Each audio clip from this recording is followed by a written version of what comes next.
Thank you. So glad to hear from you. Happy Easter, everyone. Happy Easter. All right, settle down. Just a couple quick announcements before we get started. I know no one knows what I'm about to say with the announcements, so I'll just fly through these. If you need to use the bathroom, you know where it is. It's back that way and to the left. I'll be back there in case you get lost. Get with the program, folks. It's in the same place every time. If you have your cell phone on, turn it off, seriously, or silence it. Please just check them. I guess I can see no one's checking their phones right now, so I guess you already did it. I hope I'm right. Please, no food or drink in here.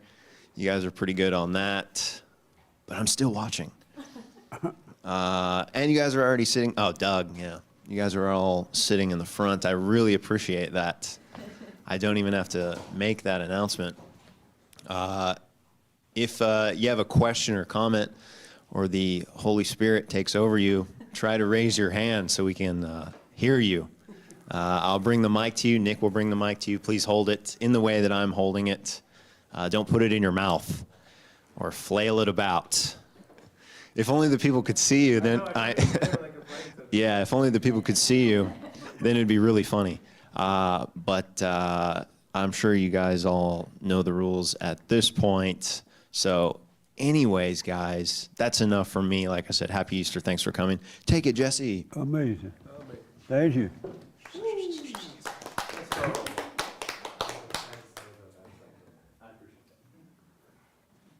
Nick, you went to the where? Billy was telling me you went up to the Redwood or something? We went to Sequoia National Park. How far is that? How far is that from here? 3.5, almost 4 hours from here. Oh, like going to Oregon? Bakersfield, but a little bit. Oh, yeah. Yeah, How'd you like it? it was pretty. I was pretty surprised, to be honest. I didn't know what to expect. I didn't expect the trees to be that big, I guess. Oh. Every tree I saw was the biggest tree I've ever seen in my life. And then you wouldn't expect it either, because you're like winding up this mountain road and there's shrubs and trees, and you're like, there's no way this turns into a giant forest. 15 seconds.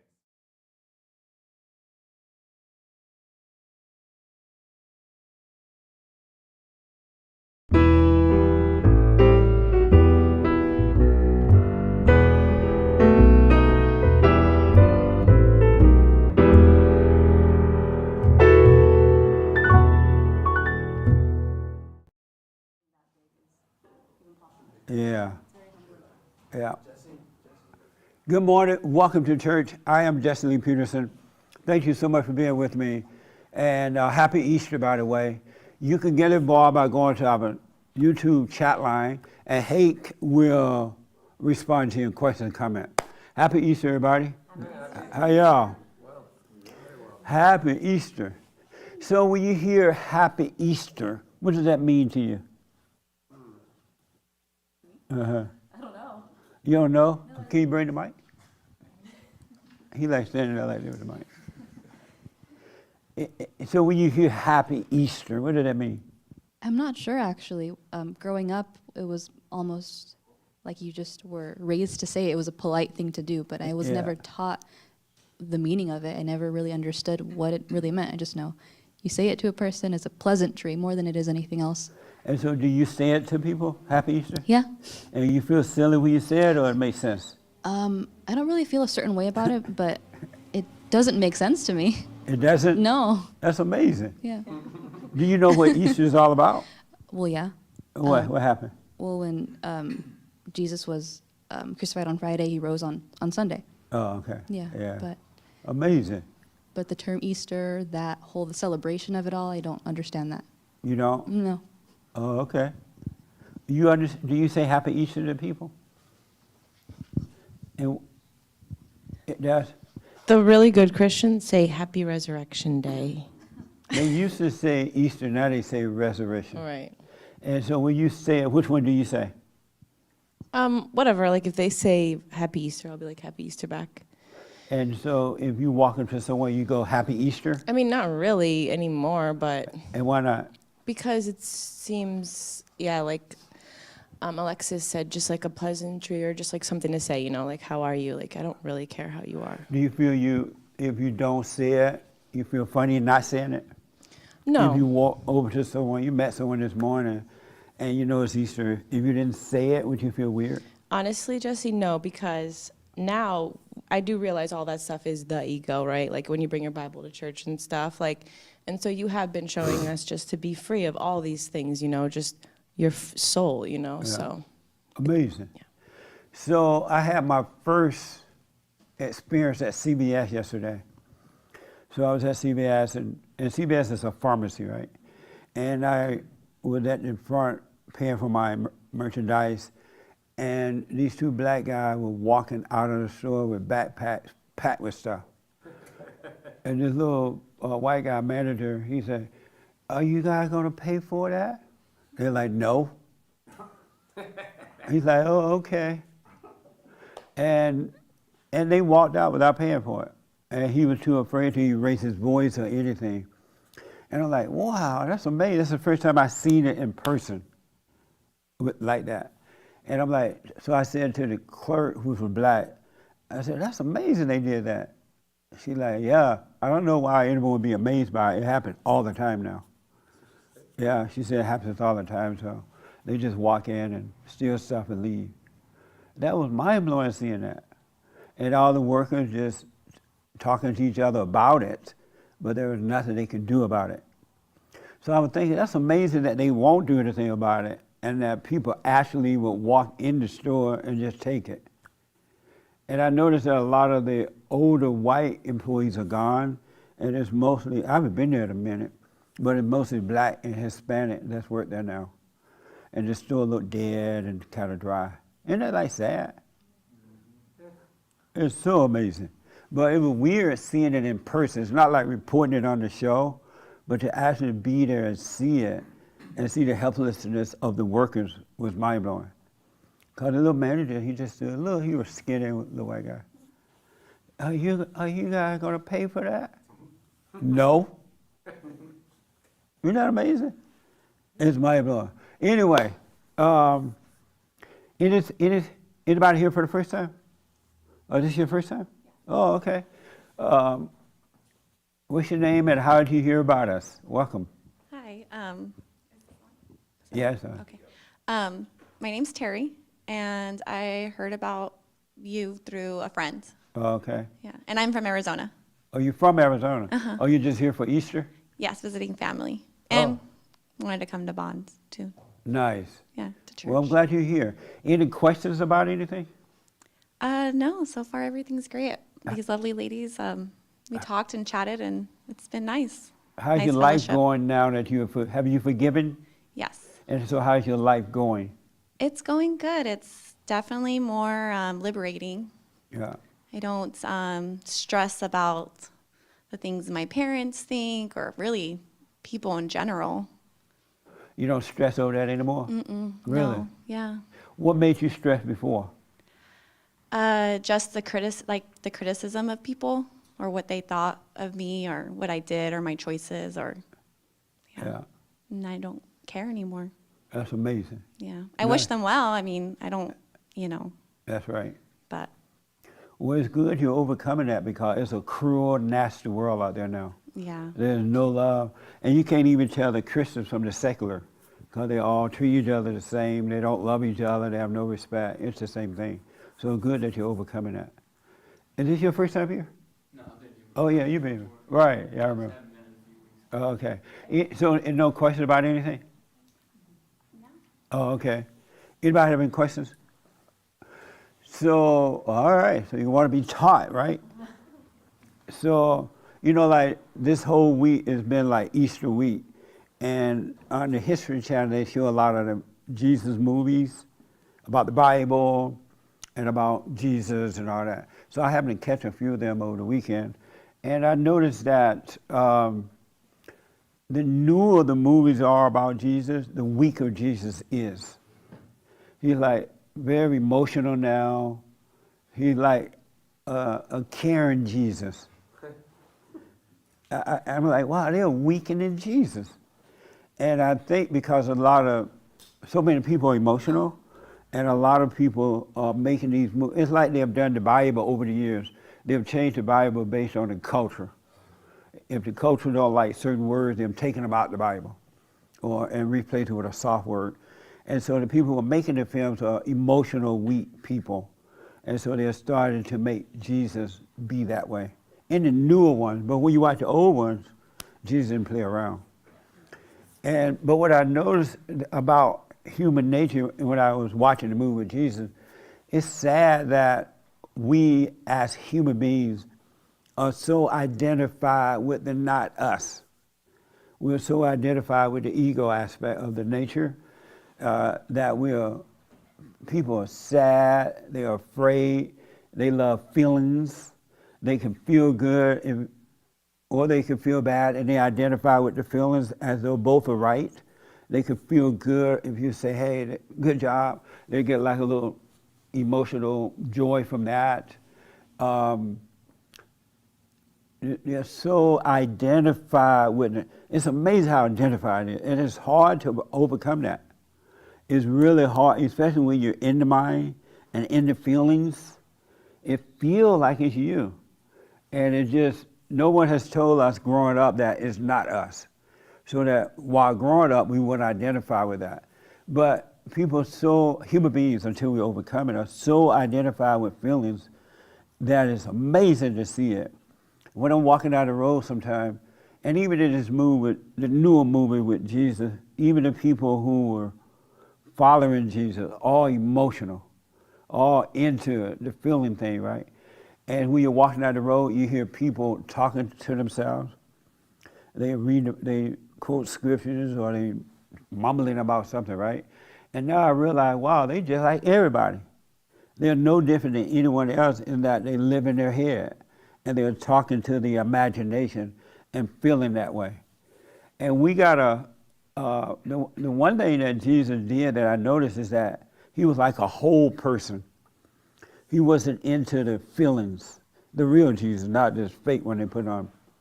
He wasn't about the feeling thing at all.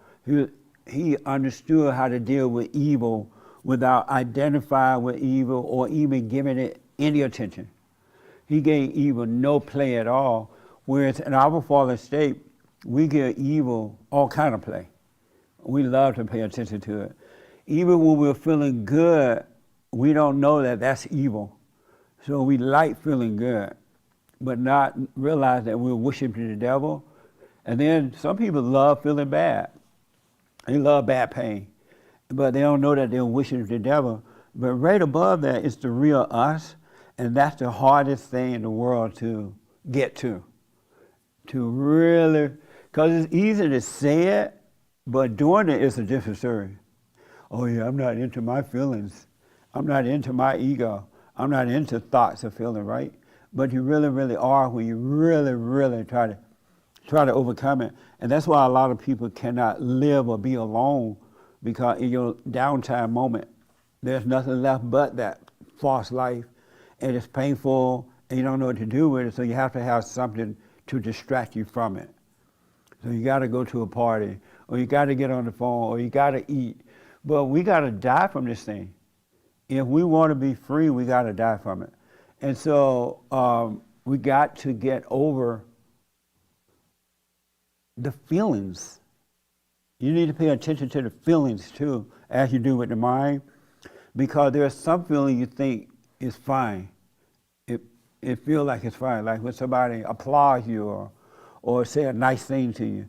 You feel, oh, you built that wall? Oh, that's so nice. Amazing wall. You feel good about that. That's not a good feeling either. That's an ego feeling. But you want to hold on to that one as though it's the real deal. We really must.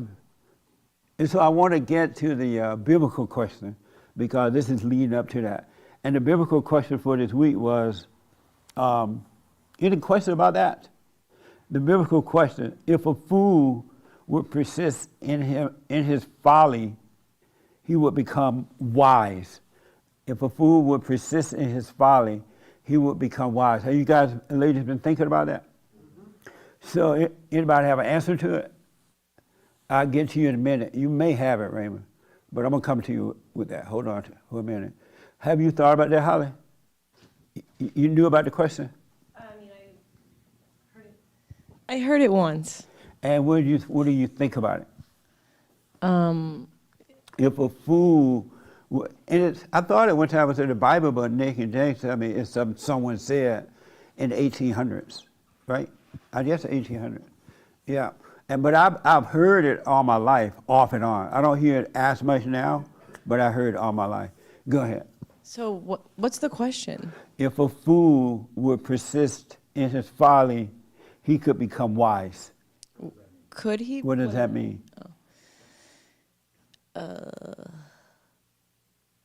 I mean, I'm just because of what you were just talking about, right? Like not relating to the not you. I suppose if he continuously like persists in like smoking cigarettes, right? But he can see that like it's not him. Maybe he's becoming wise because he just sees like, wow, I'm totally like possessed by this cigarette. I have no idea. I literally don't know.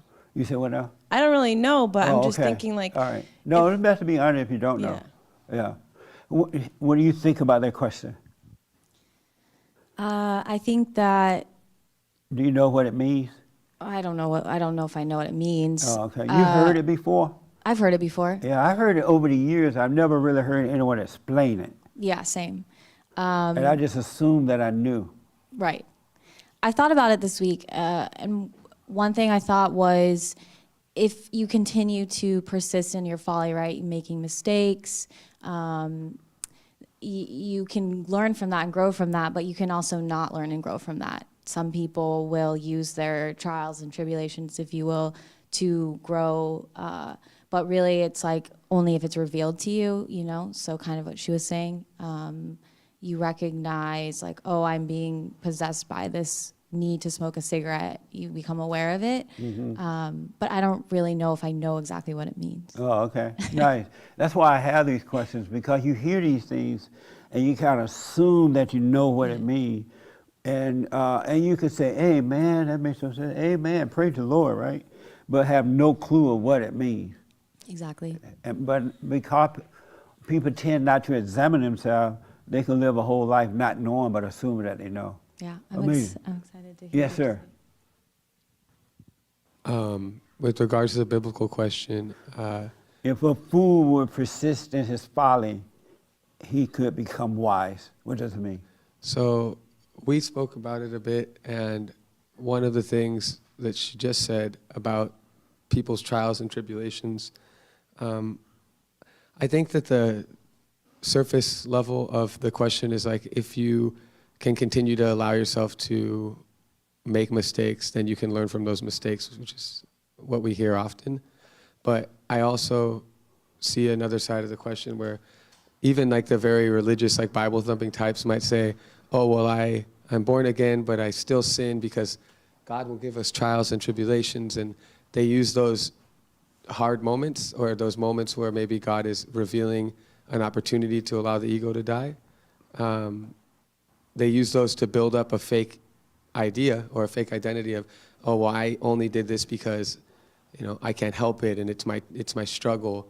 But to persist in your folly and become wise, for my perspective that I was looking at it as, is maybe to, like we discussed, to see the hard thing to do and to not run from it, to not hide from it, but to, you know, move towards it and embrace the pain of the lesson, right? If you persist in your folly and it results in smoking the cigarette or whatever, any kind of consequence that comes your way. So you believe it means what? If you persist in your folly means what now? I believe that it has to do with, dying of the ego through difficult growth moments, but you have to persist, you have to move forward and not shy away from the difficult moments. And What do you mean by that? like, let's say either making an excuse, to use the same, to be consistent with the example, to not make an excuse for smoking the cigarette, to not stop because it's the holy, righteous thing to do, and to not make an excuse for why you can't stop, but to allow yourself to feel that there's a pain of, I don't want to do this anymore. Like, I really don't want to, and I am submitting from it. So you think the folly is smoking a cigarette? I think the folly is any mistake that you could learn from, but you okay. can't learn if you're not open to the lesson, or eyes to see, ears to hear, that kind of stuff. You have to be willing to feel the pain of the lesson, or you'll continue to just make different mistakes instead of breaking down that one thing, being persistent in that struggle until it's no longer. Oh, okay, interesting. Have you heard that saying before? Yeah, I don't think the phrasing is the same, but I've heard the persisting in your folly, becoming wise. There's a version of it. Oh, I don't know where it's from, though. Oh, okay. Same as you, I heard it, but I It didn't know where is it goes in the Bible, but in a different kind of way. Yes, ma'am. What do you think of it? Did you think of this biblical question this week? Yeah, I You- did. I never heard it before. You never heard the phrase No, before? I never heard that Oh, yeah? phrase before. But the first thing that came to mind when I thought about it was a story from the Bible, and this is a rough interpretation, but I guess he was called the prodigal son, where he inherited all this money from his father, and he went off and spent it on prostitutes with his homeboys hanging out or whatever, and then he ended up in the pig's pen with the pigs. Like I said, I can't quote the Bible, Right. but the story. And so the son, the father was upset that his son went off and was foolish with what he had gained with his inheritance or whatever. But afterwards, when he ended up in the pig's pen, working with the pigs or something, he didn't have anything. He ran through his money. He came back and the dad celebrated. So that story was the first thing that came to mind when I heard that phrase okay. because it's kind of compares, Persistent in your follies. compares with him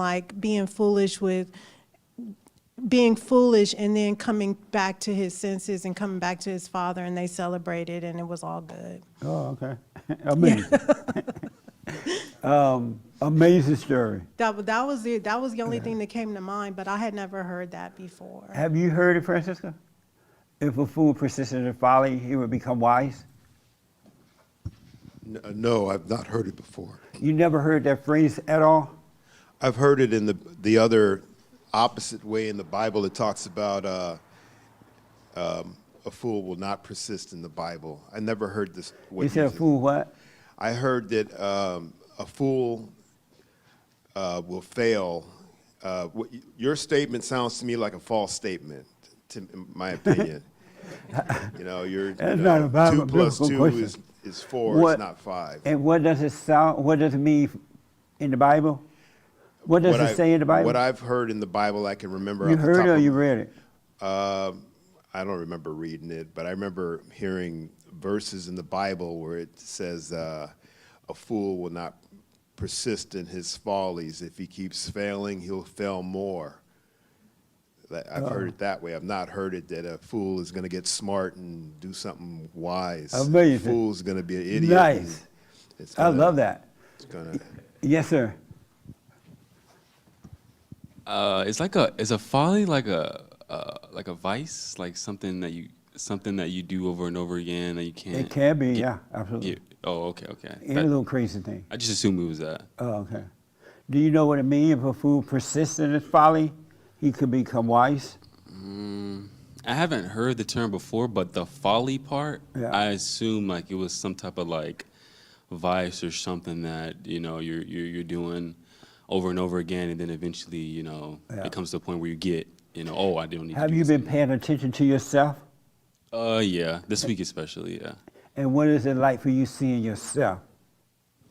I'm definitely I'm not an angry person as I was this week, I guess. Right. I've been letting things kind of just go, I guess. And that's easier for you? Yeah, You like it it that way? is, honestly, yeah. Yeah. Did you ever imagine you could live that way? I mean, I wasn't, well, actually, I kind of was kind of angry, but yeah, I didn't really imagine. Sometimes little things would trigger me, and then I'd just be mad all day, and stuff like that. But now it's I'm just, oh, whatever, Nice.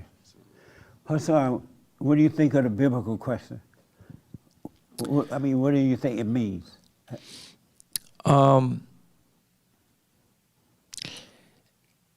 Yeah, I think they can. I think people can because they suffer enough to where If they. a fool persists in his follies, that he will become wise. What do you think? Yeah, I think it kind of like what everyone's saying about suffering and going through whatever they're going through. They can have like a false sense of wisdom. And I think that still is like the ego, because you talk to homeless people or drug addicts and they're like, they'll say wise things, Right. but they're still doing it. Yeah. So I think even that wisdom is like an earthly wisdom that people will have, but it's not until God's wisdom that really you can overcome it. So kind of like what Francisco was saying, yeah, they can know better, but they still won't do better. Yeah. So it's still like the ego to think that their wisdom is gonna, have them overcome it. So are you persistent in your folly?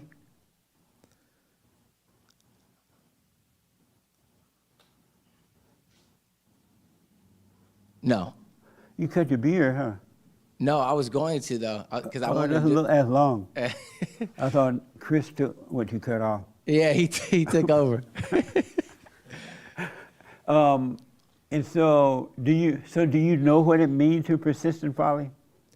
I mean, to continue to do foolish things, Oh, okay. or continue to do the. Do you think a person can become wise by doing foolish things? Consistent? I think they can have a false sense of earthly wisdom, like, but again, it's I got ego, you. like a man's version of wisdom. But I think that's not the true fruit of the spirit, like God's wisdom.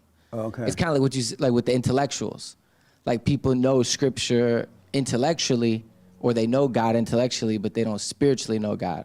So you can intellectually have this wisdom of doing better, but you won't spiritually ever do better because you can't overcome it without God. It's amazing to me that you can even be still, do the silent prayer, and you can hear me say, hey, your thoughts are not yours, all thoughts are all lies.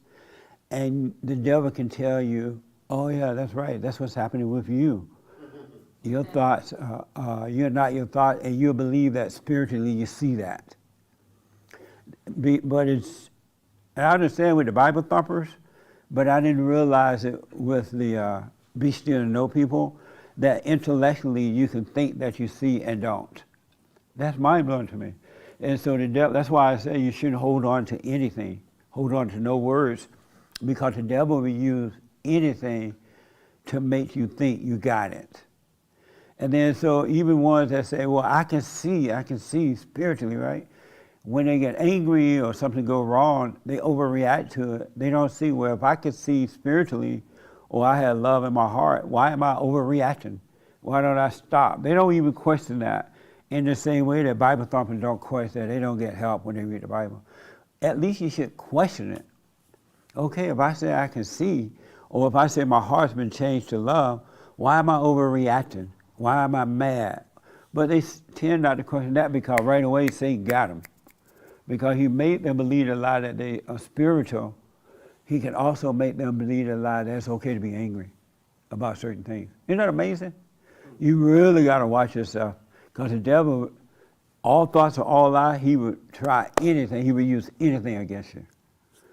And you'll intellectually have it, and he'll make you think that's the real deal, but yet you're not dealing with life in a perfect way and won't even question it. Interesting. Yes, sir. What was the biblical question? If a man would persist in his folly, he would become wise. I believe it means you have to be the fool to be the expert. You had what? You have to be the fool to be the expert. Okay. Like in case your follies, to experience whatever the follies may be. The world will call you a fool. They'll call you this to attack your ego. But when you're going through it, you understand it's not your ego. It's your own school of life, which is the best school that exists. Okay. Your own experiences and so forth. And knowing the faults of everything, that's when you become wise. And then you decide whether to fulfill that wisdom or, like Hassan said, you could, be a crackhead but still be wise. Had you heard that before? Never. That saying before? Ever. You never heard it? Never. Oh, okay. Yeah, I used to hear it more than I've heard it lately. It kind of went away. Yes, Doug. If a fool persists in his follies, he should become wise. I don't really know how to answer that, but there's another saying in the Bible: "A fool and his money are soon parted." And I think What? A fool and his money? Uh-huh. Oh. And I think in the Bible days, the fool was somebody. I don't know if this is true, but this is what I think. In the Bible days, a fool was somebody who wasn't really paying attention to self. He was just a fool, and he may never get better. The one thing I noticed that Jesus made clear, even in these movies that they're playing right now, the Bible movies, he made clear that we have a new kingdom. We have a new reality now. There's another way of living, and that way is of love and from within. He made that so clear, and even that is missed. Most people that read the Bible even read that, they don't even get that. They don't really hear or see that this man is saying that there is a new kingdom. There's a new way. It's not like the old way where the people couldn't help themselves, right? Now you have power of love to help you live. It's still missing. It's being missed as well. Go ahead. I don't know what else to say. That's it. That's all I got. So you mean, repeat that in short, if a fool persists in his folly, he become wise as what now? I don't know how to answer it. Oh, you don't? Okay. I just think that perhaps fool in the Bible meant something different than it does today. Like, I don't know that it meant that if somebody's looking at themselves trying to do better. Oh, you don't think it mean that? Yeah, I think fool meant someone who wasn't trying at all. Just, wasn't looking at themselves Just at a fool all. who didn't care? Just fool and didn't care. Okay. Amazing. Nick, what did you say? Did you tell me what you thought it meant? Might have, yeah. Go ahead. What is it? Well, to answer the question, what does that phrase mean? I think it means simply that if a fool were to continue his follies, his mistakes, or living wrongly or whatever, he will, by continuing his folly, realize his mistakes and be better. Is that phrase true? I'm not entirely sure. It seems like when I first heard the phrase, I thought, yeah, maybe. Yeah. Sometimes, yeah, sometimes It no. makes sense to me. Some people stay fools, you know what I mean? And then I was thinking about where the quote came from, and then we kind of got into that, right? I went into the Bible, right? And the Bible says something about the Bible says it says something about the fool. If you don't correct the fool, they'll go on thinking they're wise. Oh, okay. That's a proverb or something like that? Something like that. Yeah. And then the William Blake quote in your biblical question is from his collection of what he calls Proverbs from Hell. Yeah. So I kind of got into the intellect a little bit, but then I kind of dropped it, and I heard you ask Hassan, do you persist in your follies? And I examined myself, and I'm like, dang, I persist in some follies, and I got follies, but I've become a little wise persisting through them. So maybe on his face, but it's you're real. laughing like you don't believe that. It's because it's a little wise. Oh. It's just a little bit. Okay. So I just don't know. It just seems like it could be true, it could not be true. Oh, okay. And so are you becoming wiser in your follies? Yeah, I think so, yeah. I think I'm seeing, like, it's weird because you would think to someone on the outside, you're like, that's a fool if I've ever seen one. Look at him continue his follies. Yeah. But inside, I've seen things that I just never thought I'd see. About nature of reality, about myself and others, and I could, Amazing. Yes, ma'am. Right here. What does it mean to you? You're aware of the biblical question for this week, right? Okay. I don't know. I have to. I'm persistent in my follies, and I think You what now? I'm persisting in my follies. And how are you persistent in them? Like getting through, just being aware of them. Oh, okay. Kind of just being aware of them and realizing that they're not a part of me. Like there could be kind of where what he was saying, what Nick was saying too. Like, I feel like I'm getting wiser. Where when I think about it, obviously not. If I'm continuing with my follies, but it's like I'm not accepting them. You know, it's more like I realize that they're just there, and you know, I'll just let them fall away. And for me, I kind of thought about. I know someone said a while ago, well, I've heard Jesse say it's bad, but why do I not want to persist in my follies, or why do I not want to have them? So that's kind of been helping me, just, okay, well, why don't I want to do this? And then every time I do, and then also how you said you would never do the action if you didn't have the thought. Because I feel like I don't have the thought. I feel like I just do it, you know?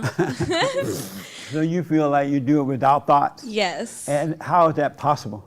I don't know. That's why I have to be more aware. So when you said that, I was just like, okay, I can see where it is, but it's because it's instantaneously, you know? I almost believe it instantaneously, almost like it's not even there. So you find yourself doing it, but not recognize that the thought came first? Yes. Oh, I So see. that's kind of where I was like, okay, I have to just submit to the silent prayer. So I've just been doing the silent prayer this whole week. And yeah, I could definitely see the thought. So Yeah. the thought definitely comes first. So just realizing that, and then knowing why I don't want to do those things just makes it a lot easier, because then I just have that motivation where I'm like, I'm never going to get to where I want to be if I'm continuing in these follies. Had you stopped doing the silent prayer for a minute? Yeah. You had. What made you stop? What I would made be me too afraid to stop the prayer, even if. Because I feel like I couldn't even let the devil talk me out of not doing it now. But go okay. ahead. It's because what you said, like, I'm believing the lie, like, what you had said right before this, that I intellectually think I can see, but I'm not being able to see. So that's kind of what I realized. And then also, We have to let the intellect go. yeah. The intellect is very deceiving. It's not the nature of God. But it's another thing that's so we're taught to use. It's so much a part of who we are, and it's hard for people not to trust the intellect as well. And they just hold on to knowledge and hold on to everything, and it repeats it, and it makes you feel good or makes you feel bad, but you still think that is coming from God. Yeah. That is you.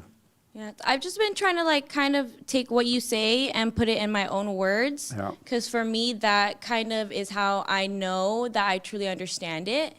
If I can put in my own words, because I know, like, you do the silent prayer, like, what I've been adding to it, because like you said, well, just add it, you know, if you find something. So I don't have that intellect. I do more like relaxation exercises, because then it's kind of, the exercises help my body to relax without really having to think about it. Where I kind of hear the silent prayer, I do kind of get into my thoughts a little more. When I kind of do both, it just makes it a little easier. And do you fight with your thoughts sometimes? Yeah. And what type of fighting do you do? Because I feel like it's me. Okay, kind of last week when I think it was Adriana, she was saying how, like, she doesn't feel like it's like she's worshiping the devil in a sense. She kind of said that in her own words. That's just kind of how I understood it.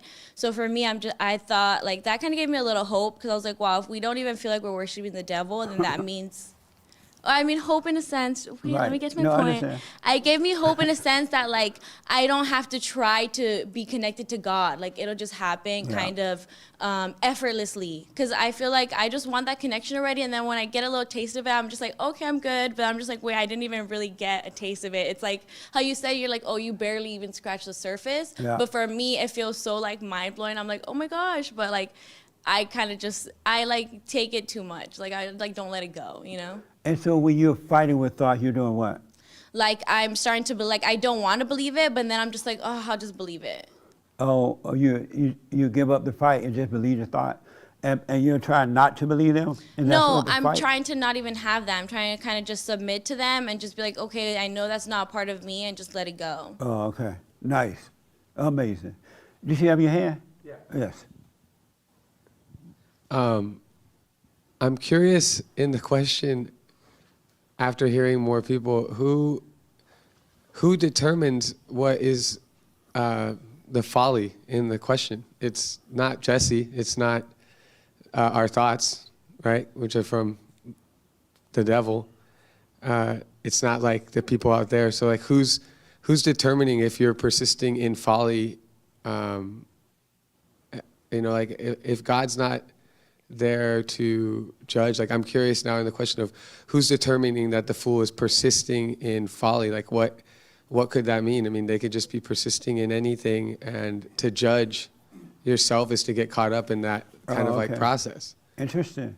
So, I'll respond to it in a minute. okay. Yes, Raymond.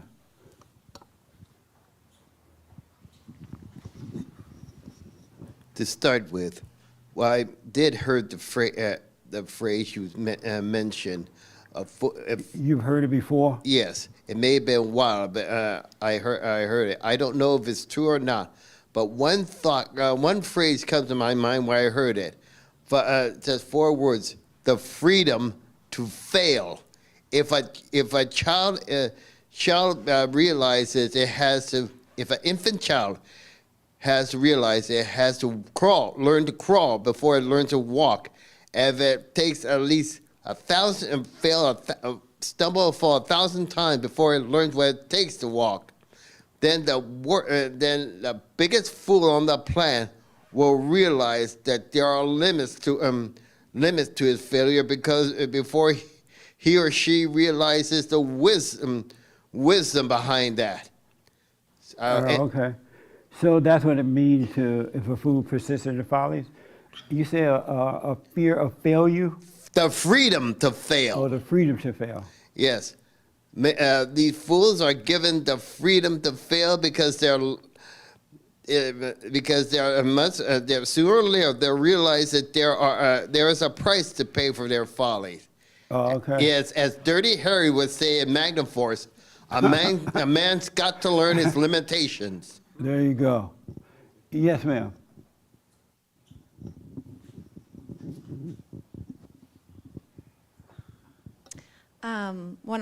When you came out with the biblical question this week and I thought about it, I also thought that we have to make mistakes and learn from them. You know, it's simple as that. Like, you have to, if you're perfect and you live a perfect life, how are you ever going to, gather wisdom?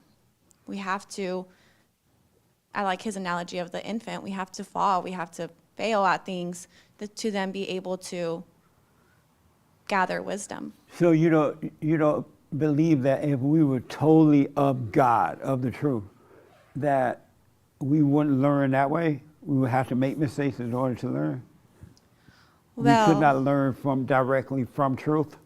Well, if you think about today and this day that society calls Easter, God died on the cross for us. He knew we weren't going to be perfect. He knew that he was going to have to, send his son to die on the cross because we're sinners. So I think we can be aware. I think when I heard that message of your thoughts are all lies, I got so frustrated when I first heard you say it because I realized how many thoughts I had, and it was frustrating, and I just wanted to shut off my brain and just stop. So I fought with my thoughts for a long time when I first heard that. So going back, God knew that we were going to. Right, that's why he sent his son, so that we can overcome all this mess. We have a way out. Yes, but we make mistakes. We're imperfect. And in reality, what we fight against now is not even real. All the fighting that we put up with ourselves and against others, it's all an illusion. It's not even real at all, because Christ said it was done. He came and he defeated the devil, but the devil have us thinking that all this mess in our lives and what we're afraid of and fighting with is real, and it's not real. It's like trying to beat up the wind. I'm amazed by when I observe people how scared they are. Yeah. I mean, they just tremble, they're just. I feel bad for them, and I try to share things, and I try to share the same, your thoughts are all lies, and try to and it's hard, and it's like they love being in their misery. They don't want to let things go. They just go day to day just in fear, and it blows my mind. Everyone who has anger has fear. There's not one that don't have fear. even when they try to pretend they don't have fear, they have inner fear. And I don't mean the fear that you need to do to protect yourself in a physical way, but I mean you have inner fear because that is the nature of the devil. You can't help but have fear. That's why when love comes, it takes away the fear. It takes away the nature of the devil. Absolutely. But you can't help people if they're not ready to be helped. They have to want to see it. I mean, I share it, but I don't lose Right. sleep over it. That's right. Absolutely. Yes, Chris. Oh, then I'll take your hand, brother. I didn't have my hand raised, but if you want me to respond to the biblical question? Yes. Simply on its face, I would say it means to learn from someone would learn from their mistakes. But further than that, I don't know. I'm just looking at literally just the words itself is just to learn from your mistake. Now, in the context of where the quote came from, I don't know what they meant. So I Have never you asked heard them. that during your lifetime? You heard that phrase before? Yeah. Oh, okay. Did you think you knew what it meant when you heard it? Yeah, I suppose I just thought it meant the same thing that Yeah. I'm saying now. It's amazing how we think we know what something means. That's mind-blowing to me. It's absolutely mind-blowing. Yes, sir. That's the intellect. Yes. I was listening to your radio show earlier this week, and that guy from New York, that shooter guy who, he got caught, he shot up the subway or whatever. You mentioned, yes. Yeah. You mentioned, like, that guy is like all of us. I don't know if you remember. And it was kind of like crazy because I was just thinking that. I was just like, wow, he's really right. He was a guy that all the thoughts that were in his head, everything that he had gone through, he just let it out. Yeah. So it's kind of like, imagine if people, had all that anger and, let it out. This would be it's a terrible place, I would say, already. Everybody, unless they've been born again of God, they have an insane mind like that. And they'll look at that guy and they're like, I would never do that. Wow, that's crazy. Yeah, and it's in everybody. Anybody could have did It's that. in everybody. Yeah, Isn't that amazing? It is. Because everybody has a crazy mind. And that guy talked about his father wasn't there, and so he blamed his father. Hate all types of people. Yeah, he blamed white people. Yeah. White people and black people should not be on the same, I think he said, continent. Hemisphere. Hemisphere. Yeah. And hemisphere means what? Same part of the world? Huh? Whoa. So, but it's all in his mind. It was just all built up rage from Satan. Yeah, it was just, I just had to get that out. I saw that with Will Smith too, when he went up and punched the guy. Yeah. At first I thought it was a joke, right? I still think it was kind of fixed, but I don't know. You have to be out of your mind to do something like that if you weren't playing. I mean, yeah. I guess. You know what I'm saying? Yeah. Yes. Sorry, I just wanted to make a comment really quick. Okay. So about what he said about the shooter, I don't watch the news, but I'm staying with family and they watch the news. Yeah. And these doctors came on and they were talking about the shooter, and they have all this intellectual reasons why he did what he did and why he's that type of person. And they're sending out this message, and like you said, we all, all people that have come from anger are capable of something like that. Yeah. And it's plain and simple. He's an angry person. He has no love. And it's crazy how these doctors try to come up with all these intellectual reasons why he is the way he is. Because they don't see that as spiritual. They can't see that. It's crazy. The man is no different than anyone else in a fallen state. And every human being is like that. Yes. I was just going to say that shooter, everything that he did comes from like a victim mindset. Yeah. It's like everybody else is attacking me, everybody's trying to hurt me, or everybody's trying to do this and that to me. Yeah. But when you look internally, when you take responsibility for your own life and your own actions and your own just way of life, then you can start to see that it isn't everybody else really. That's right, man. As long as I don't let that reflect back out into the world, Yeah. everything can be corrected and everything, as long as you take responsibility for your own actions. I think it's a lack of responsibility that we have problems with now. Like, that's like the biggest thing. And you're so right. Oh, the mic is off? I think so. Hold on a minute. You want to repeat what you said? Oh, you want me to? Yeah. I was just saying the shooter suffered from like a lack of responsibility and a victim mindset. So he's like looking at everybody else, like thinking that everybody else is trying to hurt him. Yeah. And really what he could do is better himself and get out of that low place of I'm the victim, because you put yourself at a very low state if you're like, everybody's trying to do this to me. But it's when you think, what can I do to better myself and overcome those things, that's when you start learning and having that standard of it's not everybody else, it's actually all the battles that everybody faces are internal. That's right. And it's not the government, it's not the, It's not the government, it's not your neighbor, boogeyman. it's not your wife or your husband, it's inside of you. You are inside of you, and Satan makes you blame somebody else. Oh, they did this to me, and they did that. And the more you say that and believe it, he piles on even more so, and now you become a victim, and you end up doing crazy stuff. I've counseled with so many people who are considering suicide, because they think the world is against them. Well, the world is against them, but it's inside of others, but it's in you too, right? So you're against you, but you blame someone else, and Satan will make you get to the point where you want to kill yourself. You're like, you're no good, it's not, you're not going to make it through this, you might as well kill yourself. And it sounds so loud and so real, people want to do it. And a lot of people are doing it. They're taking their life because they are victims. They think that somebody else is their issue.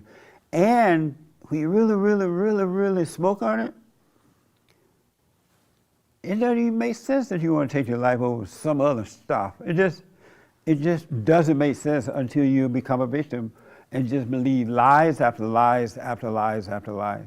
And then you go to the doctor and let the doctor pump you up with medication. How do you let a doctor give you pills for depression and now you're walking around looking depressed? Looking like you're just out of it. You see it on the street all the time. And everybody and their mama on depression pills. And the doctor just making buku money rather than telling you, you need to overcome the anger. You need to come into the light. You need to come out of the darkness. You need to return to the Father. Did I see your hand? Yeah. And then I want to tell you what I realized about this biblical question. Yes. Yeah. You said that the government isn't to blame, but I think in part it is to blame. Certain government policies that, like for example, this government subsidizes single motherhood, right? Especially in the urban areas and even in rural areas, but mostly in urban areas. Yes. That doesn't raise productive people. Right. It's just productive children. I mean, they're just waiting once a month for the check to come in.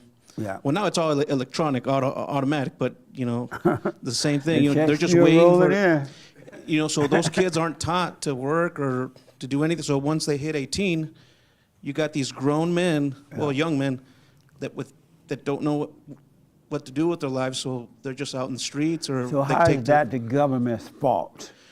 Yeah, it's wrong that they're doing it. They shouldn't be happening. That's for sure. Yeah. But how is it the government's fault?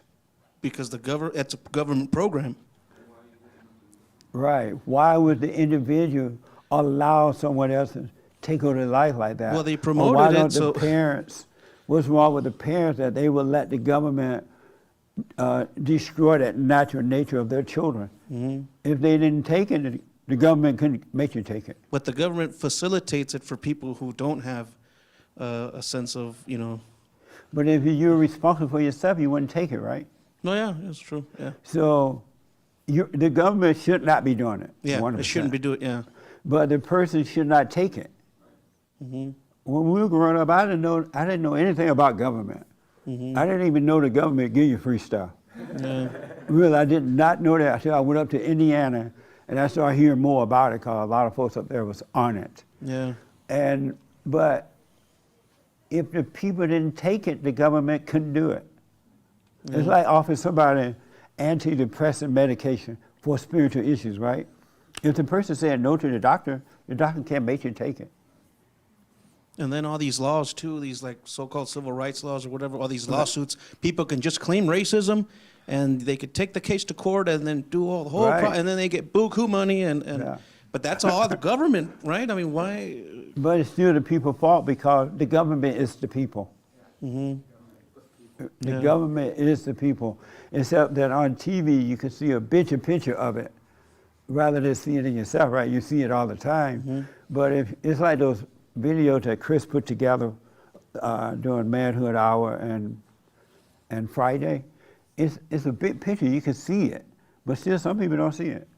Mm-hmm. But you know, we talk about it, and I'm like, okay, maybe they missed it. But once you're looking at it, then you can see it. So we can see that the government is wrong, but look how weak the people are. Yeah. I'm looking at how they are reacting with this Russia-Ukraine war thing, right? They carrying on about that. They like, give Ukraine some more money, do this and blah, blah, blah, right? While at home, they're leaving us wide open. Yeah. They're doing that, the media not talking about it. They're not doing anything to stop the problem at home. But they love Ukraine. Everybody going to Ukraine. They send buku money over there and feel it sorry, and they show us these sad pictures. And we don't know if they're real or who did it or anything. But there are people in America who feel it's sad for the people in Ukraine. Yeah. And it could be all fake. And the They're government known for doing that. Oh, they always say, "Oh, we're fighting in the name of democracy." You know, Right. democracy for the world. You know, like what? But not at home. Not at home. Yeah. What a mess. Yeah. So the government is wrong for giving out free money. It's not even free, it's our money. Yeah, yeah. But the people are wrong for taking it. It's like giving up on yourself. I'm just gonna let the government take care of me. Yeah. So because if the people didn't take it, it wouldn't happen. It's a snowball effect. You know, it's if enough people do it, it's just the society becomes a mess. You know. Yeah, absolutely. Yeah, right. Let me take here, then I'll come to you. I started saying first here. Yes, sir, Derek. I've come to the realization, or at least I'll say that, but I come to kind of believe that there's a portion of society that doesn't believe in themselves at all. They don't believe they have the power to not hire this politician. They don't believe it. They just take it. So true. It's kind of amazing to see that. That used to not be the way. It's like seeing the people with the mask on, you know. Okay, the master said we can go now. Take off the mask. And yet, well, no, I'm afraid to now.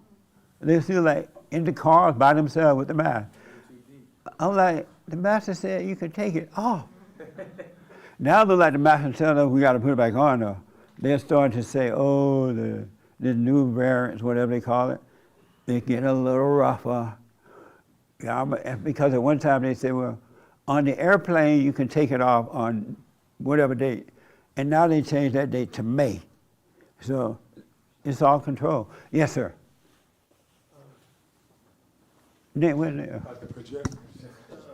I think with the thing about the government, it's like just to cover it quick. It's like the government is government just means like of the people. Like so, if the government is flawed, it's because the people are flawed. We put in we the government. We put in people is who us. are us, right? And then we pick bad ones because we don't have the answers in ourselves, right? Because it's a spiritual battle. And on top of that, I think it's really important to recognize people with victim complex, they have struggles, right? But there's no difference with the people who have, right, like savior complex, like we need to stop the single motherhood, or there's problems in the government. There's something that I realized, or that was revealed to me, that is important, at least in my journey, it's like there's no force with evil. It doesn't force you. You choose, right? No one came to my house and forced me to put on a mask. The same way no one forced me, that you point out, to speak to that guy in the gym about wearing a mask. It's not my business.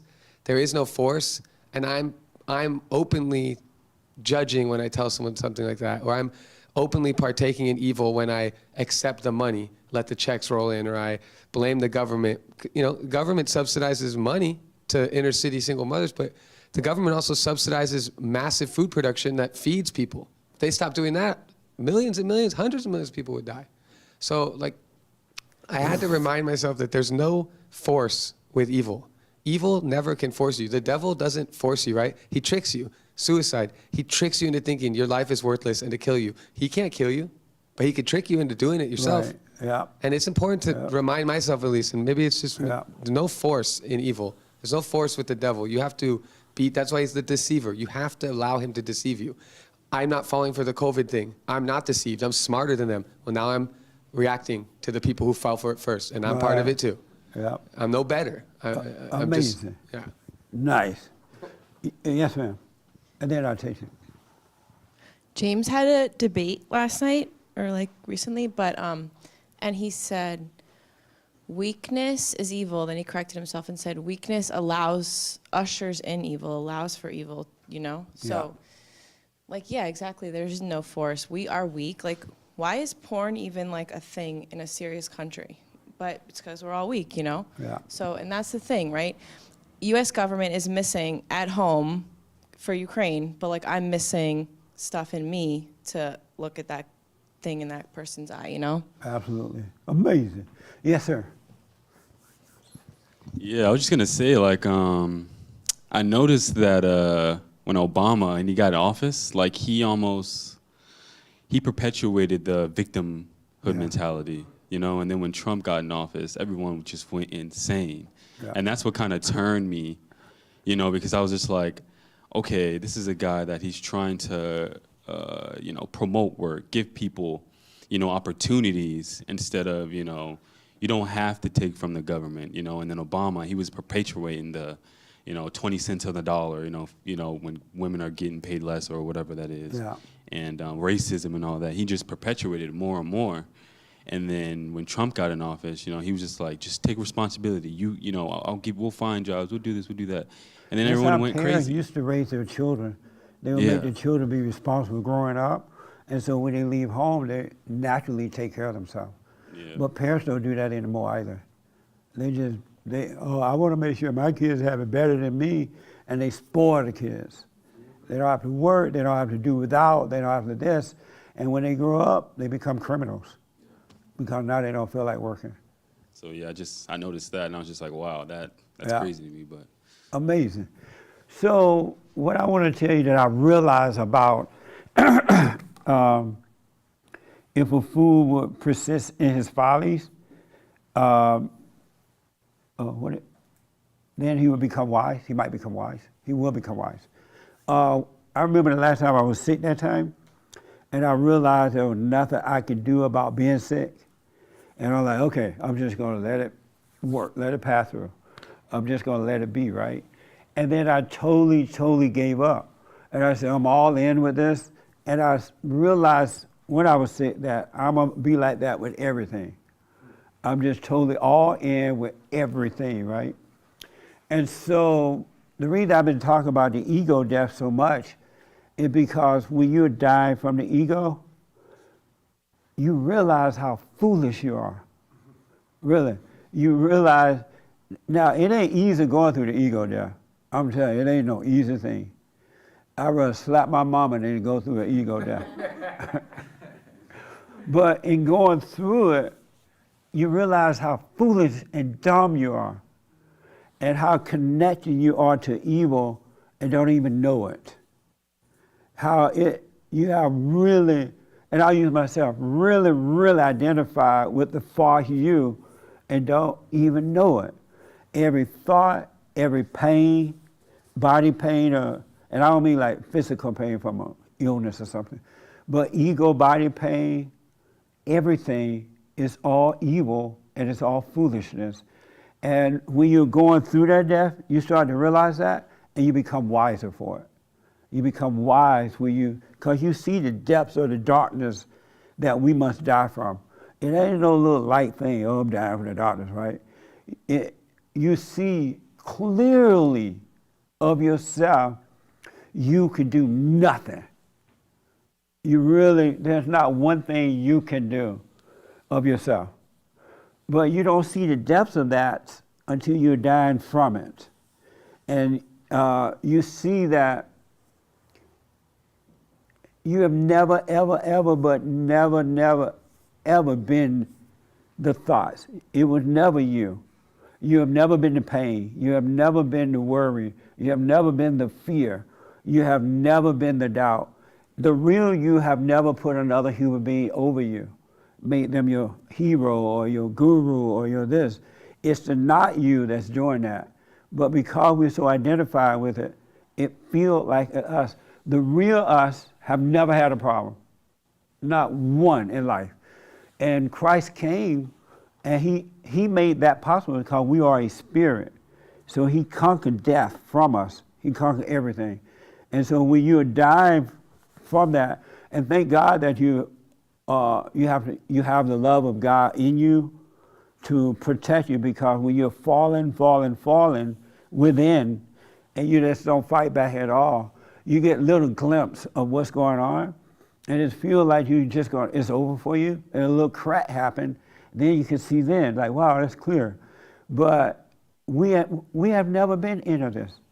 If we really knew and understand, we would never allow, no one can ever stroke our ego. No one can ever make us feel good or bad. No one can make us think anything. But we're so identified with that. And we would never try to do anything about our spiritual self. You know, we get up and go to work and eat and that kind of stuff, but that's just practical thinking, doing, right? But when you are dying from that, it ain't easy. But the deeper you go into that hell, the more you learn from it. And the more, because the light is causing you, it's protecting you through the hell. It doesn't feel like it, right? But it's protecting you, but it's also teaching you and allowing you to see that it was never you. And so the folly is the fool that think that it's him or her. It never have been us. It's never us. And even with this, another thing that happens when you're dying from the ego, it erases all ideas, all imaginations. It erases that from you. And it never was you anyway, but it brings you out of that even more so. And it'll blow your mind to think that I thought I was my imagination, or I thought I was this, or I thought I was that. I used to think that I was judging myself for this or that, right? And it was never you judging. We have never had anything to do with anything. Even the idea about Christ, when you think of Christ, I used to think of Christ as someone that you could never obtain. You can never become like. I used to be afraid to even think of myself as being like Christ, because they made him so big and so beyond, until to imagine that you could be like Christ would be almost like a sin. Sin would make you think, oh, you think you God, right? That's not true. The same spirit that's in Christ is in us. It really is. But because we so identify with the spirit of darkness, we don't recognize the spirit of Christ. But when you read the Bible now, or watch some of those little, especially older movies about Christ, you're gonna see that. You're gonna see, wow. You're gonna see it differently now. You're gonna see the real deal instead of from the illusion of the imagination. We are not. And another thing about dying, and then I'll take your hand. When the fool is dying from the ego, it's crazy to die from the ego. Really, to really do it, because Satan wants you to pick up something. He wants you to turn the TV on. He wants you to eat. He wants you to drink. He wants you to deny it. He does not want to die. And that's what Christ did on Friday. Well, he did a long time on Friday ago, not last Friday. We were just pretending it was last Friday. But he went to hell and conquered death so that we can go to hell and conquer death. We can conquer death. And then we live, and the way you drop your body is where you go, where you hang out at after that. But if you drop this body in the ego, you're going to stay there, because you would not have conquered death. To die from the ego and conquering death. And he made it possible. And again, the pain that you're going to feel and the overwhelming thoughts and the fear and all that, that's not you either. And as you're dying, you're going to see it's not you. You will rise up. Now, I haven't risen up and come all the way up there yet, but I know now to go through the death thing. Matter of fact, I made up my mind, whatever's going to happen. It was like what somebody was saying, there's nothing we can do anyway. There's nothing I can do. And so foolishly, I've been thinking I can do something, protecting not me, and you can't. It's not you. It's really not you. It's like you're here, and the not you is here, and you identify with this instead of above. And in there, everything is provided, the light, take no worries, no thought, no nothing. But the hardest thing, it's easy to say, oh, I'm an observer. Oh, I observe. But when the rubber meets the road, it's a different story. Because you literally think that you are being hurt. You think you're being embarrassed. You think that someone assaulted you. You think they hurt your feelings. You think this, and it's all lies. They're not hurting you at all. It's amazing. But you got to die from it. You got to go deep down in hell. You got to let it all fall. And you will rise. That makes a little sense? You will become wise of how dumb you were thinking that all that other stuff was you. Thinking that you could fight this spiritual battle. When I say that it's a spiritual battle between right and wrong, there's nothing we can do about it. I didn't even understand the depths of it until when I got sick and I decided I'm all in. Whatever's going to happen. I didn't understand the depths of it until the death part began. I knew I didn't have any anger because he took that away. And I didn't realize how much power that is, that we have his help now when you overcome it. Because anyone that has anger has the heart of Satan, a wicked heart. And wickedness can defeat wickedness. Evil hate the light, and the light hate evil. So you need the light to fight the darkness. You can't fight on your own. That's why he changes the heart first. And now you have the power. He give us. That's why Christ said, no, whatever he did, we can do it too, and greater. And you just can't believe that with the intellect and think it's going to work. You must see it. You must be of the same spirit Christ is of. And we could be of that. That same spirit that's in him is in us. The same spirit that raised Christ from the dead is in us. It really is. But the not you gotta die. Let me take here, then I take your hand and then. So the fool will be made wise if you let yourself die. You gotta go through it. And you gotta go through it alone. No one can help you. There's not one person on earth can help you. You gotta go through it alone by yourself.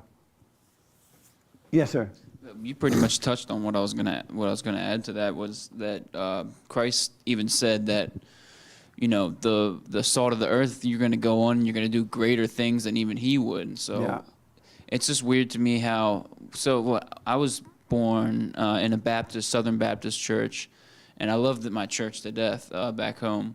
But it's almost like people, they prop Jesus up on this pedestal, and they like to do that so they can be like, oh, there's no way we can touch that. There's no way we can get to that level. What and a they put setup. him on, right, and they put him on the pedestal to make it like, oh, just repent, and all you have to do is repent and repent and repent, and with no change on that repentance, it just doesn't feel authentic. That's you know? right. And so that's what I had to do was, really kind of get in the scriptures and see that Christ said that we would go on to do better, greater things than him. And he called us brothers and sisters. He didn't, and he never said to worship him. He said to worship the one true, the Father, So it's just, but you already added on to that. But yeah, And the people that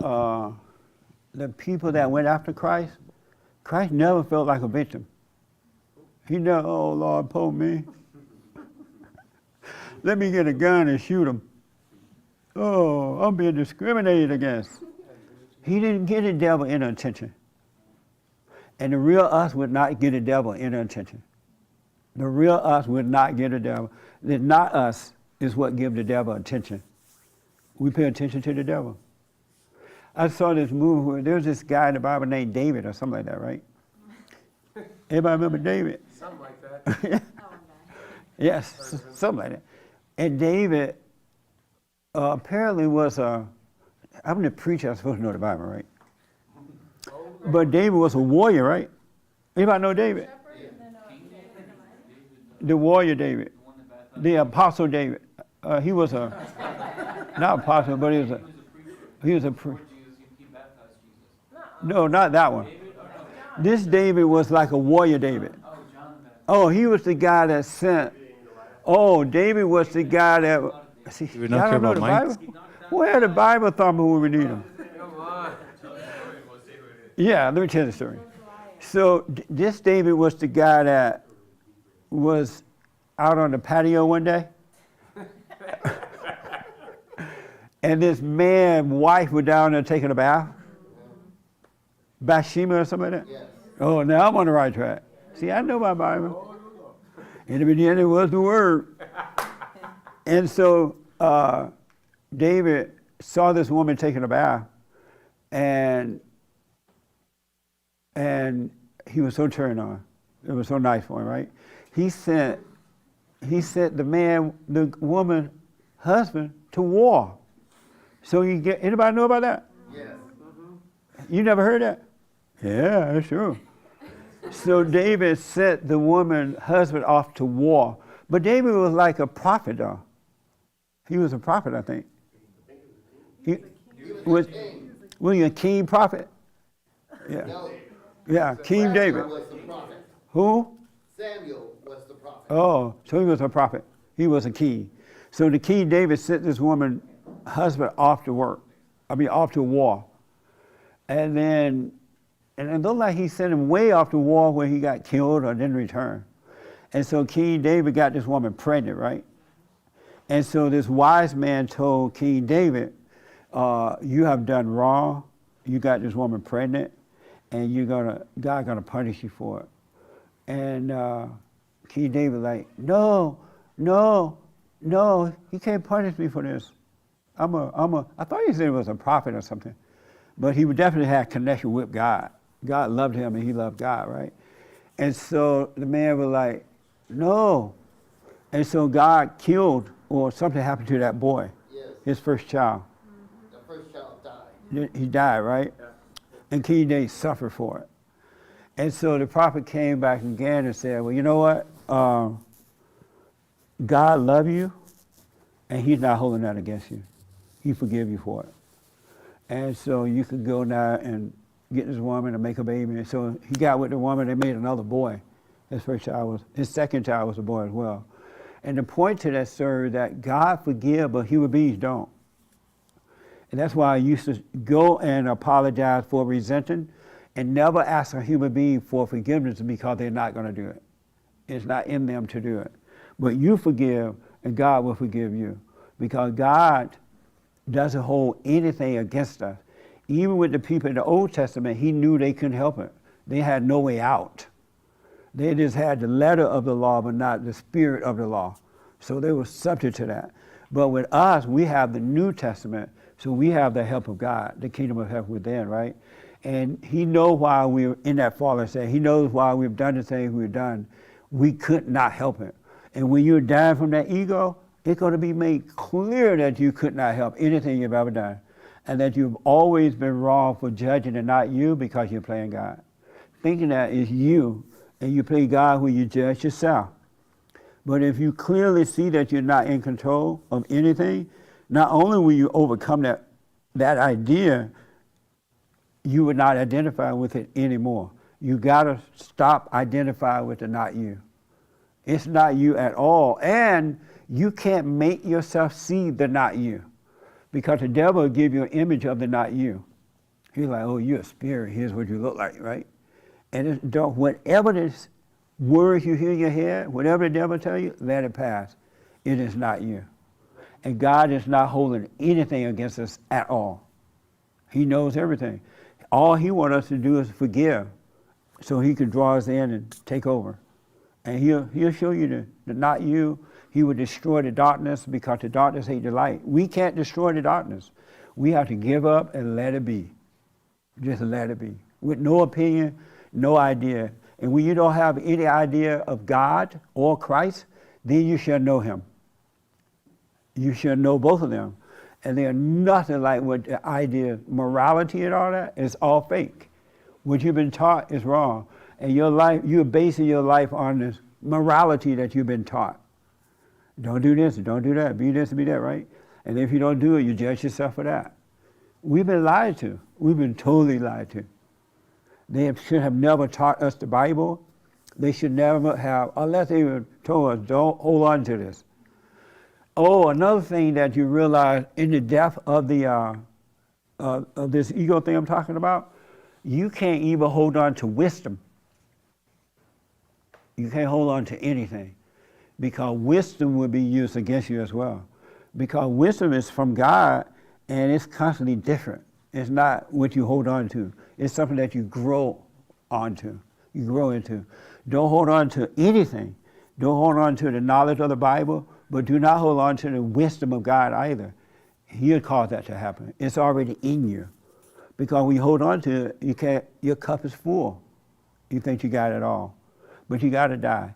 And that's the way you become wise. The fool, because you'll see what a fool you've been. And you shall, in seeing it, you'll be made wise. That made a little sense? Okay, I saw some hands. I saw Nick first. And then, Could you? no, I think I saw you first. Right here, Nick. Go ahead, Nick. Go ahead, Nick. No, that's fine. No, go ahead. And then here, then Frank. Yeah, could you describe a little bit more detail going down into hell for you? Oh, it's like when your ego is offended. For an example, someone should insult you, hurt your feeling, or try to shame you, or you make a fool out of yourself, say something that doesn't even make sense, and people laugh at you, or blah, blah, blah, right? When you allow that to happen without defending the pain of it, you're dying. You have to literally allow the ego to be made a fool of. As a matter of fact, when that is happening, the ego come alive, right? It starts screaming, it get mad, it get happy, it gets scared, it gets this and that. You have to allow that to be. You have to allow yourself to go through that. And say to try to tell you, oh, you need to take a joint or something, right? Go to a party, have some sex or something, right? Don't do it. You have to let that ego be offended. And say to tell you, you owe it to the world for that. You don't owe the world anything. You owe the world nothing but to die from it. So when your ego is offended, you're in your head and you're mad and you're judging and you're happy and you're glad, you're sad, you have to allow that to happen. Allow that pain to be there and let it stay and it will go. But the mind is not going to be easy. It sounds easy, but it's not, especially since you have identified with it. It feels like you've been embarrassed. It feels like you were offended. It feels like it went against you, and it didn't. It's not you. That makes sense? Yes, thank you. Yeah. Yes, sir. So if someone offends you, that's fine, because the real you cannot be offended. It's the not you that's being offended. You just identify with it. Really? Okay. Yeah, I just wanted to, I don't know if this will make sense, but like, you know, you talking about, you know, killing the ego and the thoughts and stuff like that.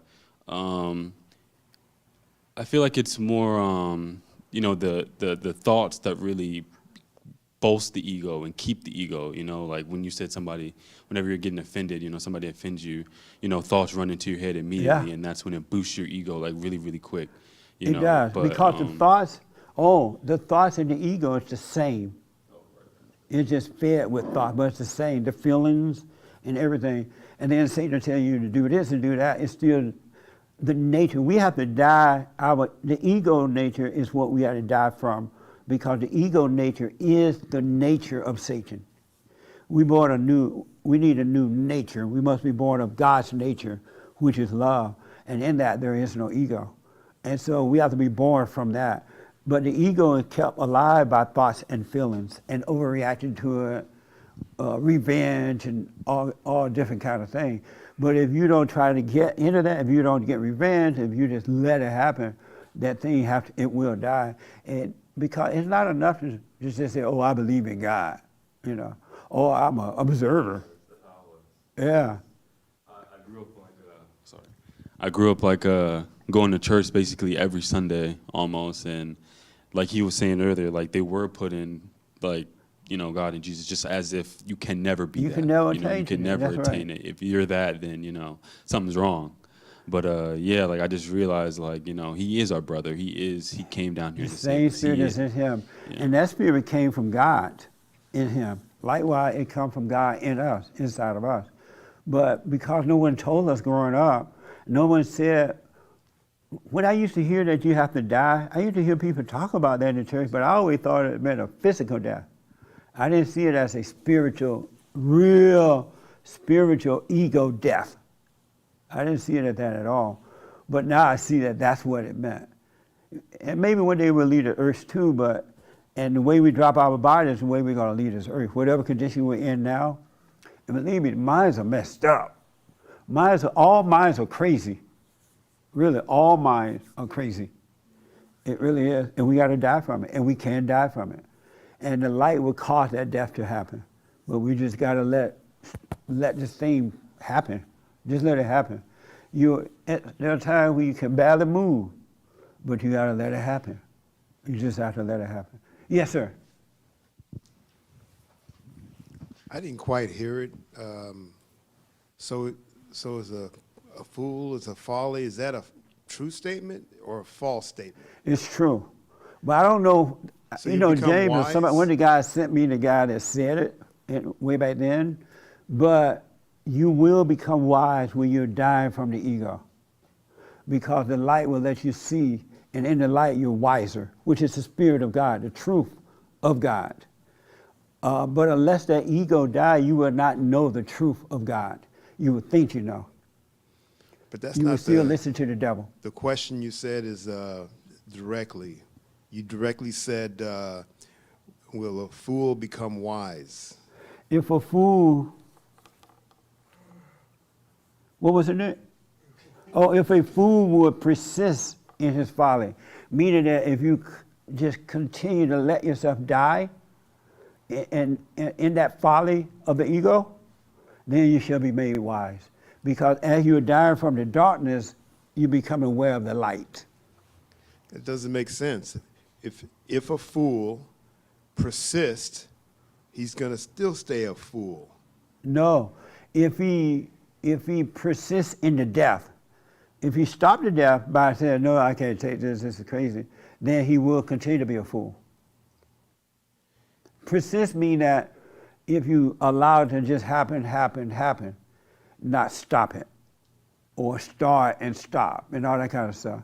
But if you just let yourself go, the night you go, that's what persist means, to continue with it. So if you persist being a fool and keep being a fool, one day you're going to be smart, you're going to turn around, or you'll figure things out? I don't know what he's not getting. You can help him? Yeah. Let the white woman help you. Then I got to be in there. No. What do you understand about it? Our fool is being made aware, like us, of his folly. I think that's like assumed, right? When you're dying, you are made aware how foolish you are. But in that awareness, you're being made wise, because it's the light that is showing you. You see, now it's like coming out of a cloud, of a dark cloud. I don't know. It's still a false statement. I mean, for me, Okay. I mean, I went through some things recently, and I thought one thing was one way, but it was really another way. But it was because I was blind. But He you haven't actually died showed- from your ego. Well, I'm not saying that I died from my ego. You I'm need to telling die from the ego, then you see what I'm talking about. Oh, okay. Well then. Really, you need to die. Let that ego die. Okay. Really. Give it. Y'all can prove me wrong. I can easily be proved wrong. Let the ego die and see if I'm wrong. Like, oh, you're wrong. Don't let the ego die and you'll see if I'm wrong or right about this. Yes. Okay, on the Christian radio station on the way to church, some VJ was talking, and my mind was blown for a second, only because I remember last month at the Women's Forum, you're like, you think you have friends? No, you don't.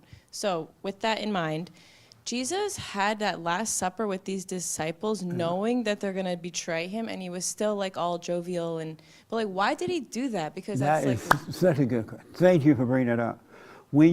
As you're rising out of the darkness, or when Jesus is already out of the darkness, right?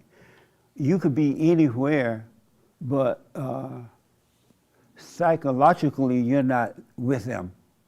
You could be in the midst of prostitutes and lesbians and drunks and homosexuals and winos, whatever they're out there, right? They're all bombs. But spiritually, you cannot be corrupted because you no longer have that nature. And so that's why Jesus was able to be amongst that, because he could not be affected by it in a sinful way. And once you die from that ego and you rise up, because you gotta go, you're gonna be amongst the world, but you're protected from the world because your nature is totally different now.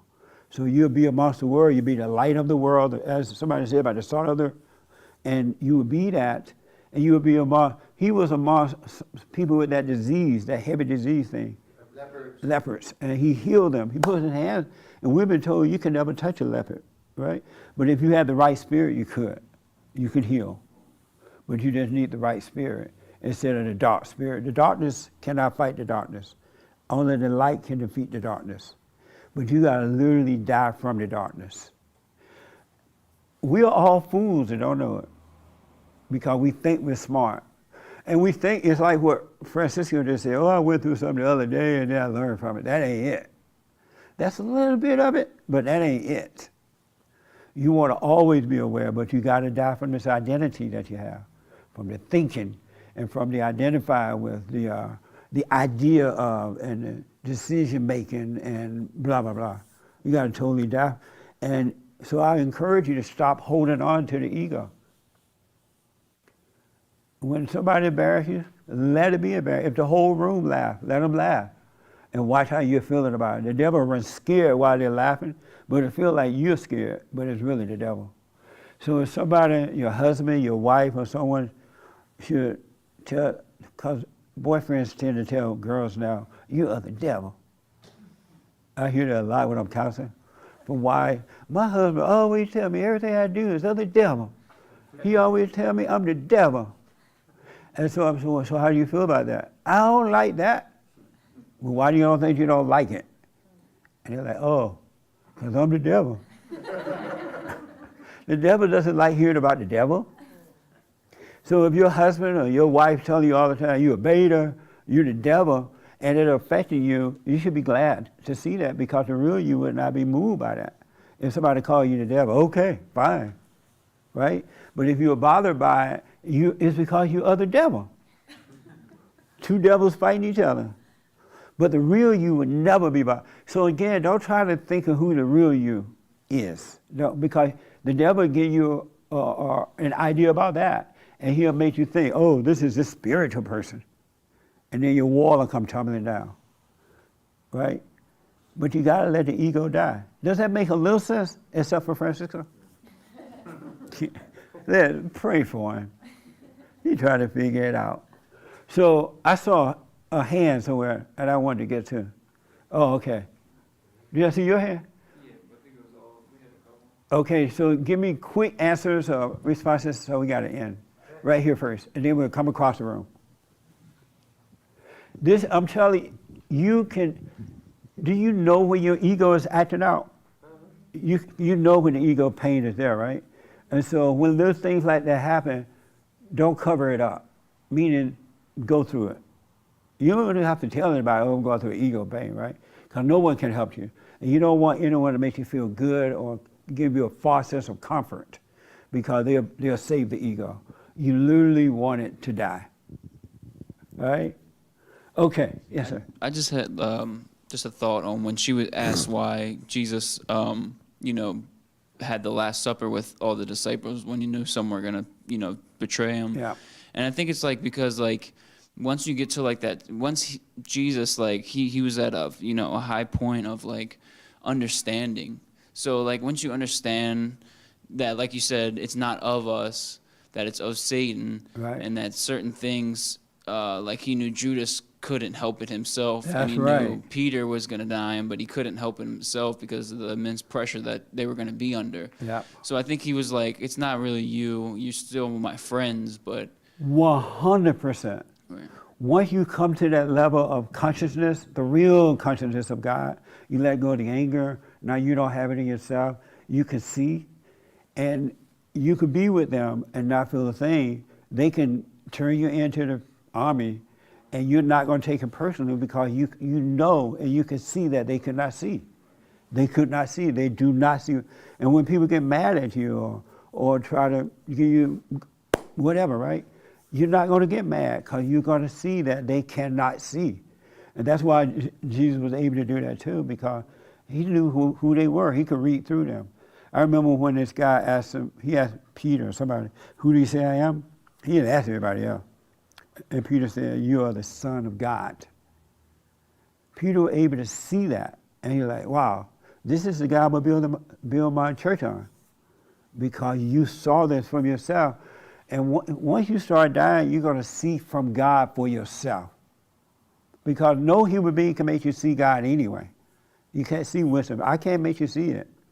Only God allows you to see it. But you got to be all in and let everything go. Do the prayer. Don't protect the ego at all. Yes, ma'am. I just want, before I forgave my mother. Oh, okay. I'm sorry. Before I forgave my mother, I used to get so frustrated with her, and we could go back and forth and get, get in arguments and stuff. Yeah. And once I forgave her and, told her that I was sorry for resenting her, now when she gets all, in the mood to fight, I just tell her, I understand. That's right. I can see it in her. Like, I can understand why now. And before I couldn't. I was like, why is she like this? And why does it affect me? And one day she'd be okay, and the next day she wouldn't. And it was like a roller coaster. That's but now right. I can just look at her and just say, I understand. Exactly. And that's going to happen with everybody. Even when your friends get mad at you, or the husband and wife get mad at each other, you're going to see, well, he just can't see, or she just can't see, and it won't be personal. You really see that they can't help it, because now your eyes are open from within. But there's another step y'all got to take, and that's the ego death. And now that you've returned to love, you have the power, which is of the Father, to defeat the darkness. Because the ego death is about overcoming the darkness, overcoming that nature that's in your flesh, your mind and body, right? It's the darkness, and he will defeat it. You could try it by yourself. I recommend you try it by yourself. And keep quiet about it, and just allow yourself to go through it. Don't get up in the morning and look like you're fasting. You know how people look hungry when they're fasting? Don't look like you're going through anything. And don't let the world feel sorry for you either. Do not let anybody feel sorry for you. First of all, who are they that they should feel sorry for you? They can't take on your problem. The people who are dying over Ukraine, I don't care if they show you 100,000 pictures of baby dying and women crying. What you got to do about it? And I'm way over in the United States. I can't take on their pain, because if I take on their pain, I'm playing God, number one. I can't even handle my own pain. And number two, I'm going to send them all my money, and what I got left? Nothing. And they still dying. Isn't that true? But no, they show these things, we get all emotional and painful over it. Isn't that insane when you think about it? You can't even handle your own. And how do you know what they're really feeling anyway? They could be faking it. And what can you do about it? It's all ego thing and take somebody else's pain. Even God let us stay in this hell if we don't want to overcome it. He'll leave us right here in hell. He's not taking on our pain. That's been done.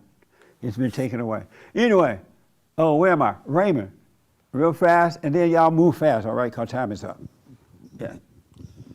What you said about Jesus' nature during the Last Supper, is that what it means, that we should be in the world but not of it? Yes, sir. Nice. You will be in this world living a heavenly life from within. Or you could be in this world living hell, catching hell. Because that's what every angry person catching hell. Right here on earth, in the name of Jesus, in the name of observation, in the name of being still, they catching hell. Yes, sir. Right here. You know how some churches have talent shows? We should, as a church, have, like, I'll stand up there and you guys try to make me feel bad or make me feel good, like, and I'm dying from my ego. Yeah, roast all of us. We should roast each other to see if we have an ego. It shouldn't be planned. It needs to be a shock to the ego. Never listen to a woman. Right, I know.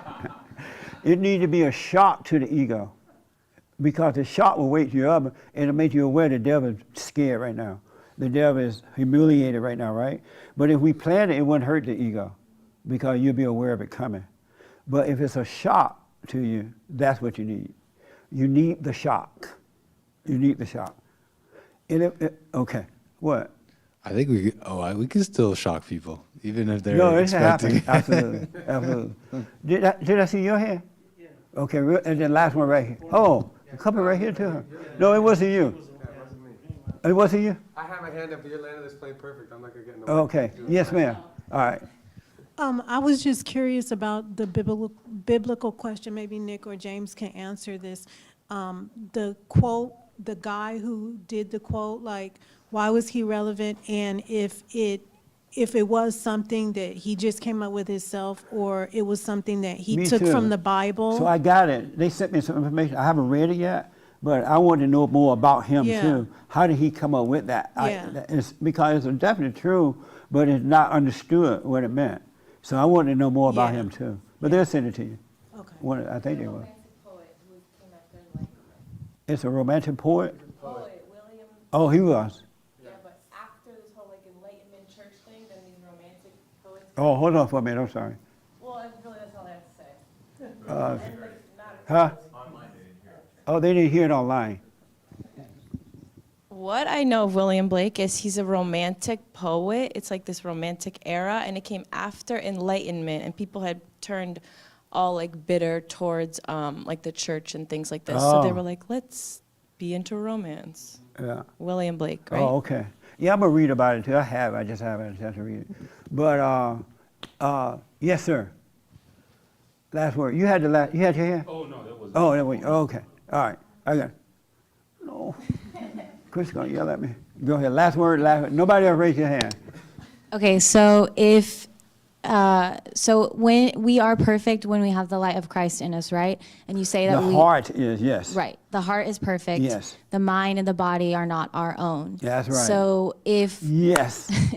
So if we are having an ego death, which is and what I understand, the ego is your identities, right? Yes. And the mind, the thoughts are all lies all the time. Yeah. So when you say that you're feeling pain because the ego is dying, isn't that just an identity? Because if you're not your body, then you don't really feel pain. If you don't identify with it, it's not an identity. Okay. But to know what's going on is what you want to know, so you don't try to protect it. Okay. You want to be aware that that's not you that's painful or dying. It's just the body. It's just the body. It's a spirit in the body. Okay. The spirit, Satan made a home in you. Right. Right? Okay. Where you fell to anger. But Satan never did make a home in the real you, the spiritual you that's created in the image of God. He's never made a home in there. It's been in the heart. Mm-hmm. And so it's physical. It's a spirit, but in the physical body. But then your body will be renewed when you die from the ego. Okay. And then the body will belong to God. It'll be yours, but God will be in there, and just you and God hanging out, having fun. Cool. And so it's good to be aware of that, but don't.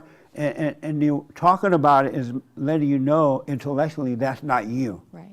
And so when you do feel it, when you be embarrassed or whatever, you know, I'm not really embarrassed. It's the ego embarrassed. And then you'll be willing to let the ego go through what it got to go through without protecting it. Stop protecting the ego. Okay. So then when Jesus was with the disciples and he knew Judas was going to deny him, he didn't care or didn't bother him because he didn't identify with that. He knew what that's he loved right. Judas for because he says we're supposed to love our enemies as ourselves. That ego pain, that ego body makes you think that God is not with you, but he is, right? Except that he's not with this thing that we are, this figurative thing, this evil darkness that have to die. Because we're You evil. want to get rid of that. That's why all ideas hate God. Okay. And God hates all ideas because they're from the darkness. They're not from you. Right. And that's why he died, because we're evil. We're not, it's not that we make mistakes, it's that we are evil until we That have the nature spirit. is evil. Okay. And it's not like we are evil, but that nature that we identify with is evil, and it will cause you to do evil things. Because the spirit's not renewed. Right. Okay. Absolutely. Okay, thank But you. once that is dead, you will no longer identify with that. We shouldn't have any identity at all. Zero identity. Zero. About God, about Christ, about yourself, about others, about anything. We should just be doing what's in front of us. Thank you, Jesse. You're welcome. That's a good question, though. I'm glad you asked. All right. You're just playing, right? Yeah, he just paid. Thank you. So listen, this has been the first best Easter talk, Christ talk we ever had, because I understand more now.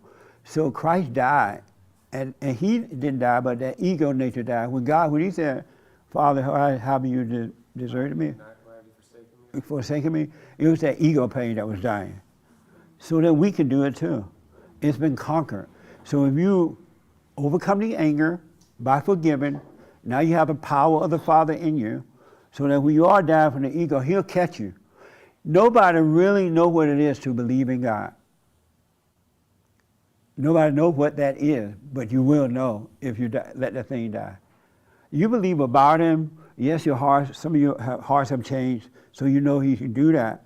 But you don't know what it is to totally just believe in God. Even when you say, I have faith in God, you don't really have it yet. You have faith about him, but you don't have faith in him. When you say, I think that God will help me, you're saying you really don't believe that God is going to help you. When you say, I think he will help me, you're not believing in God. But when you say, God help me, you believe in him. Because you know he'll help you. God help me. Not, I think God will help me. I think he may do this. I believe he will. I believe God will help me. But when you know God, you know that he will help you. God help me, and he'll help you. Because there's nothing left but pure faith. So let the ego die. Let the ego die. You must die in order to live. You do not want to stay on this earth with that ego body, because if you drop it, you're stuck in hell. The same, and everybody catching hell right now, like inside and outside. So do the silent prayer, go and forgive, and you got to get on that straight and narrow path and stay there. Stand alone. Stay there, stay there. And if the whole world turned against you, they never were with you anyway. And we're not going through anything that Christ did not have to go through, all right? It's not new. But he made it possible for us so it can happen. Do the silent prayer, watch those thoughts, and just do what's in front of you. Don't complain about your job. Don't complain about your mama. Don't complain. They can't help themselves, all right? And you'll see, you'll grow. I have grown because of him. I had no idea what I know now. I didn't know it then. I know it now. And I'm expecting other stuff to happen too, so I'm going to stay. I'm all in. I don't know what's going to happen, but I want to stay all in and see what the end is going to bring. All right? Thank you for your support. Happy Easter. If you need counseling, we have the best counseling service on this side of heaven. Thank you for your super chats at D-Live. We'll read that. We'll read that tomorrow. And your donations to the church and all that, all right? Women's Forum this Thursday. This Thursday is for ladies only, every third Thursday night at 7 p.m. So thank God for this day in that he made it possible for us, all right? So let the ego die. Let yourself grow. You'll be fine. And thank you all. Happy Easter to you. Amazing church today. Thank you for it. Appreciate it. Nice. I appreciate that. So...